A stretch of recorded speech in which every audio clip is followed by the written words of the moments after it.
Olá, pessoal! Bora aprender matemática e hoje falaremos de representação gráfica. E eu acho que mesmo que intuitivamente você sabe do que se trata. Você já deve ter visto em algum momento, seja na internet, seja na televisão, gráficos tipo esse. Mas vocês percebam que eles apresentam algumas características diferentes. Porque às vezes a gente usa um, porque às vezes a gente usa outro. Qual é o nome deles? Tudo isso a gente vai aprender na aula de hoje. E a gente começa com um gráfico de linha ou de segmento. E o nome é bem sugestivo. É um gráfico que nós temos segmentos. Pode colocar mais de uma variável aqui no mesmo gráfico, como nesse caso aqui nós temos duas, essa em azul e essa em laranja.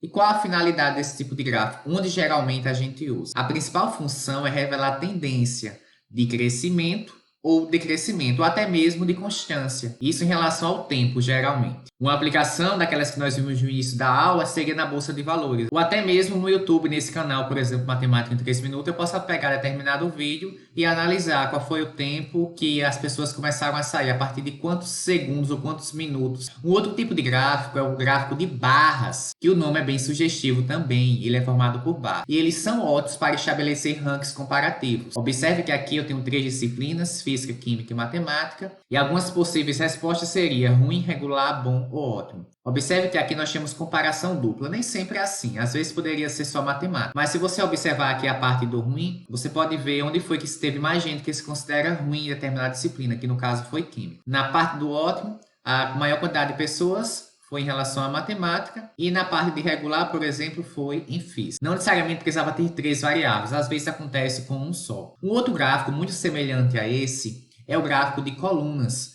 que é basicamente a mesma coisa do anterior, só que meio que rotacionado. Agora nós temos as colunas em pés, e a ideia é basicamente a mesma, fica a critério do gosto de vocês. Isso vai variar muito de onde você vai colocar esse gráfico, se você quer mais espaço, se você quer enfatizar mais algum dado ou não. Observa a diferença entre esses dois. Tem uma certa diferença de design, por exemplo. Um outro tipo de gráfico é o gráfico de pizza, que lembra realmente uma pizza que foi fatiada. Aqui eu coloquei, por exemplo, o gráfico do controle de gastos mensais. E qual é a ideia da gente usar esse tipo de gráfico? É basicamente para mostrar um valor estático, quanto do todo determinado elemento representa. Por exemplo, em relação à independência financeira dos gastos mensais, representa 30%. Só de bater o olho nessa pizza, digamos assim, você já consegue dizer como é que está distribuído os gastos, como é que o dinheiro está espalhado. E um outro tipo de gráfico é o histograma. Ele é usado principalmente quando você tem uma variável no qual seus valores são indicados em classes ou intervalos. Por exemplo, se você fizesse uma pesquisa a respeito de idade e obtivesse de 1 até 25, talvez seja mais interessante você dividir em classes para não deixar o seu gráfico com várias informações. Teria que ter, por exemplo, 25 colunas. Então você agrupa os dados, faz eles em intervalos, e nesse tipo de situação, o gráfico mais adequado seria o histograma. E temos ainda um outro tipo de gráfico, que é o gráfico de dispersão.